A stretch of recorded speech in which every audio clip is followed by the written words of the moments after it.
Hi, welcome back to Love Luxury YouTube channel. I'm Emily Abraham, and today we're going to be discussing how to authenticate your Hermes bag. And for that, we'll be using these two models as demonstrators on just that.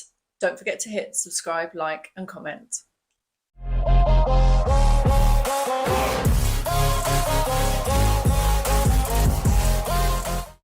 Thank you so much for joining us today on our discussion of how to authenticate an Hermes bag. And for this demonstration, I'm going to be using a Kelly 25 and a Kelly 25, and one of these two is not real. I wonder if you can tell which one it is. Here at Love Luxury, we are professionals on how to spot fake bags and genuine bags. And obviously, we wouldn't have a business if we couldn't differentiate between the two. But for the general public, it can be quite a daunting task. And obviously, especially if you've never seen one before or owned one of your own before, the first time you do buy an Hermes bag, it can be a really scary task because you are spending so much money.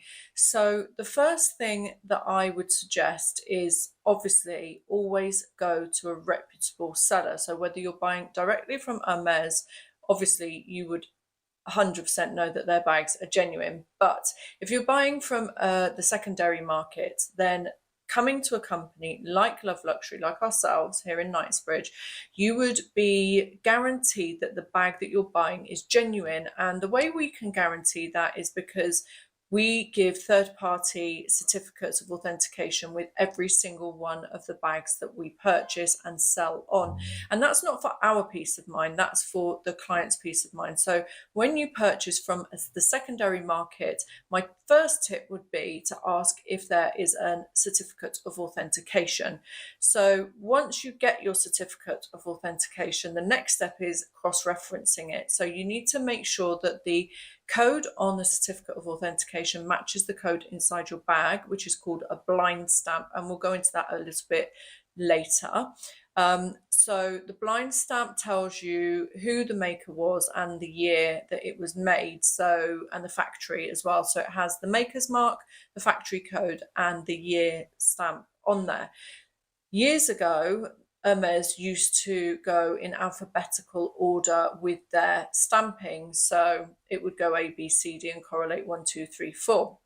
However, since the counterfeit market got to be so booming and they actually got so good at what they were doing, Hermes had to switch that up a bit. So now we don't know each year what the code is going to be until the first bags are released, which actually makes it a little bit more exciting. So in January and February every year, we're waiting to see what the letter is going to be. So last year, the letter was Z, and that was for 2021. And this year, the letter is U for 2022. So that just gives you an indication of what you would be looking for 2021 and 2022 bags. So if somebody tells you that a bag is fresh from the store, then you would expect in March 2022, for example, that you would be finding a bag with a Z or a U stamp on it. So that just gives you an indication, because even at the beginning of the year, there will still be some bags trickling through that have the last year's date code on them. So looking at date code stamps is actually an important part of the authentication process. Second of all is how the bag feels in your hand. Now, if you've never owned an Hermes bag before, then you're not going to have anything to compare it to, which makes it a little bit more difficult. But you should feel like you have a quality piece of leather in your hand and not a piece of leather that feels plasticky. And there is a big difference. The next tip that I have sounds a bit odd, and it looks a bit odd when we do it here at Love Luxury. When people bring us bags in, one of the first things that we do is smell the leather of the bag. So I will open the bag up, or we will open the bag up, and we will sniff inside the bag. Now, if it's not a genuine leather article, it smells plasticky. If your bag doesn't smell like quality leather, then that's a very big sign that this is not a genuine bag. So smell is very, very important. Following on from smell, the next thing I look for is the feet of the bag. So I will turn the bag upside down and I will try and twist the feet off. Generally, if a bag is made from a counterfeit ring, they screw the feet on. That is not the common practice, it's not the practice at all for Hermes. Hermes hammer the feet in, and they are impossible to screw off. It is, you can't do it. So if a foot screws off, then 100% the bag is not genuine. However, saying that, the new counterfeit rings that have been making these fake bags have clocked onto this and are now hammering the feet in. So there are some fakes with hammered feet and not screw-on feet. Hermes do use the same font for the hardware and then the same font for the print on the leather bag. So what you want to do is maybe have a look at Google at some genuine images of what the font should look like, and then take a look at the hardware font and then individually at the printed font, which is underneath the flap of the bag and just above the turn lock. So that can be quite telling. However, again, these counterfeit rings have got very close, but it's never perfect.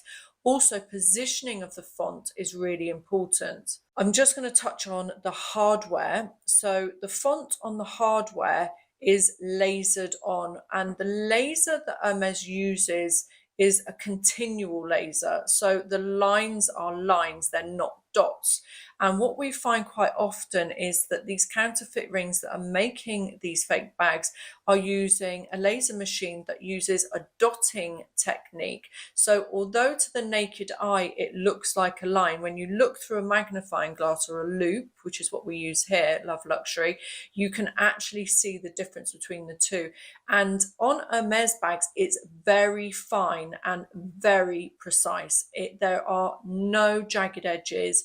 It's always level. The E will never be smaller than the H, and the M will never be larger than any of the other letters.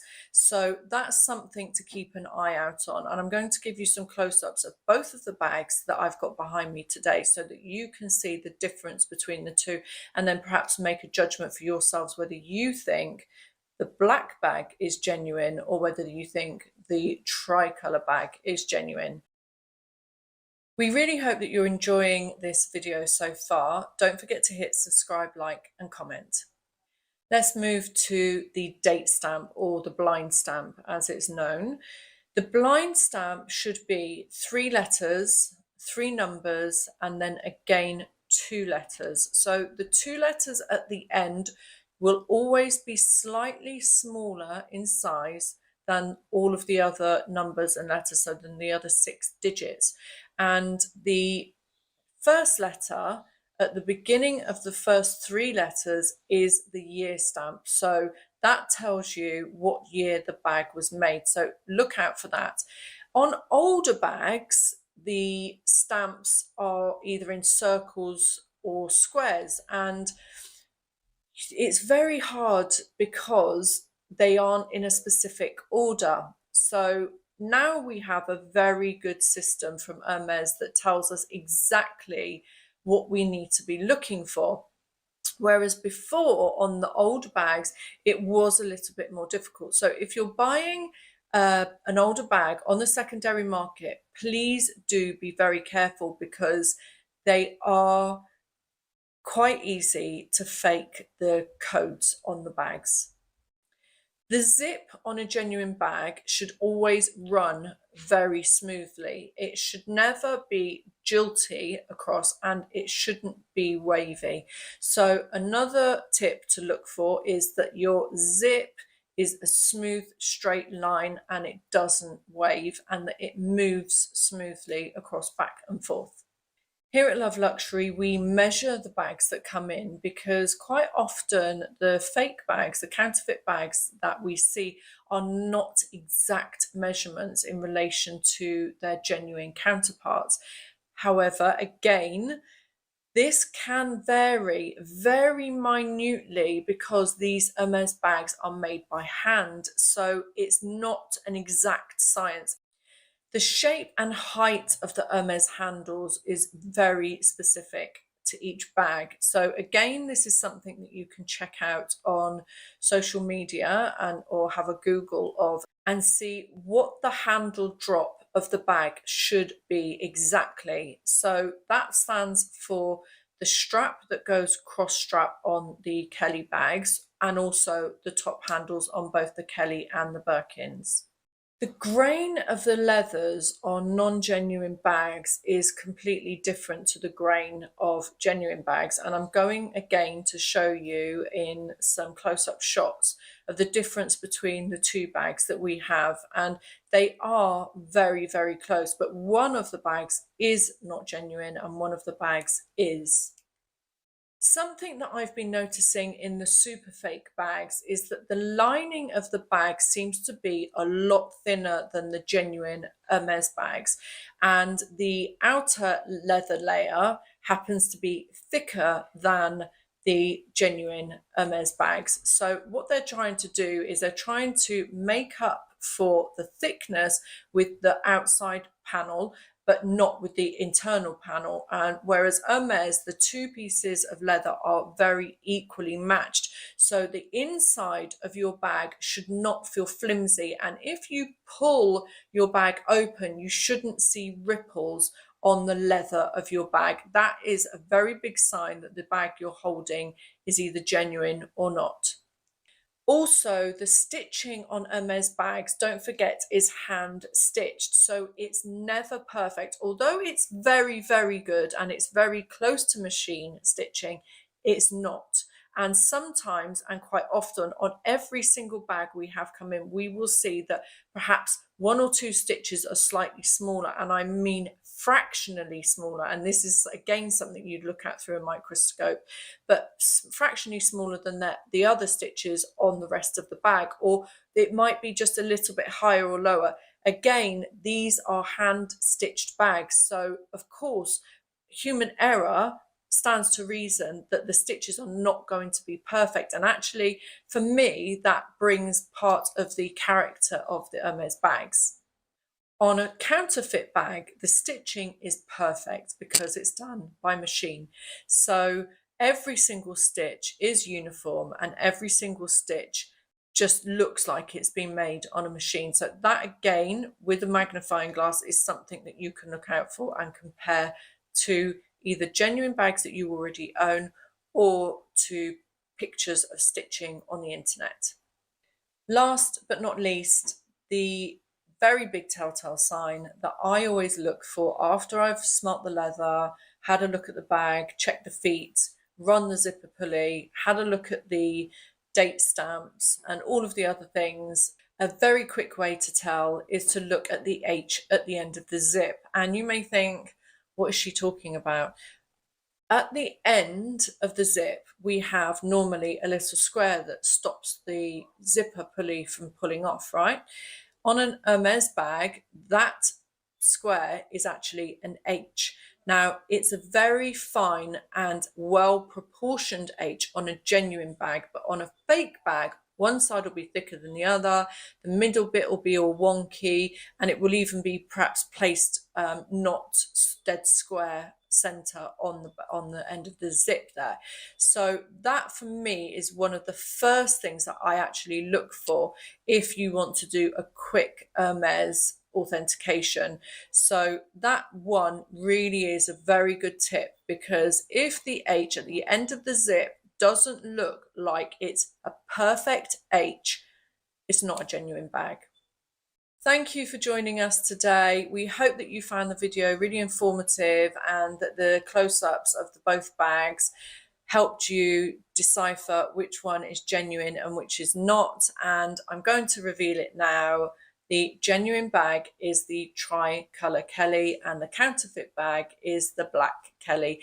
And they are very, very close. This is a super fake. So thank you again for joining us. We hope you enjoyed the video. Don't forget to hit subscribe, like and comment.